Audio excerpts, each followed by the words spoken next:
Isang batang 12 taong gulang ang pinagsusuntok at pinagsasampal umano ng mga tatay ng kanyang 2 kalaro. Pero ang isa sa mga sospek ay itinanggi ang paratang at sinabing umawat lang daw siya sa away ng mga bata. Nakatutok si CJ Torida ng GMA Dagupan.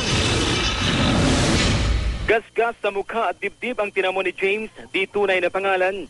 Matapos umano siyang sampalin at suntukin ng mga ama ng 2 niyang kalaro sa Lingayen, Pangasinan. Kwento ng 12 taong gulang na biktima, nagkaaway niya ang kanyang mga kalaro na nasaksihan mismo ng kanilang mga ama. Pero, imbes na awatin, pinagtulungan daw siyang suntukin at sampalin ng tatay ng 2 kalaro. Tapos binubog na ako.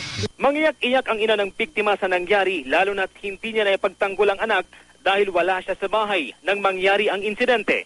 Siya na nasasakitan. Depensa ng isa sa mga inirereklamo, umawat lang siya sa away ng mga bata. Ang sumusuntok yung bata, sila ang nagsusuntukan, hindi kami. Kung nasuntok ko yun, talagang nasa ospital pa yun kung nasuntok ko yun. So ang nagsusuntukan yung bata, kaya nga inawat namin. Tumanggi namang magbigay ng pahayag ang isa pang inirereklamong tatay. Nagreklamo ng pamilya ng bata sa kanilang barangay. Hindi ko pwedeng payagan yan. Isa rin akong ama na gumagabay sa mga bata, lalong-lalo na isa akong ama ng barangay. Hindi ko pwede payagan yan na mangyayari yan. Lalo pat away bata. O lalo pat away bata. Hinihintay ngayon ng pulisya ang formal na pagsasampa ng kaso ng mga magulang ng bata.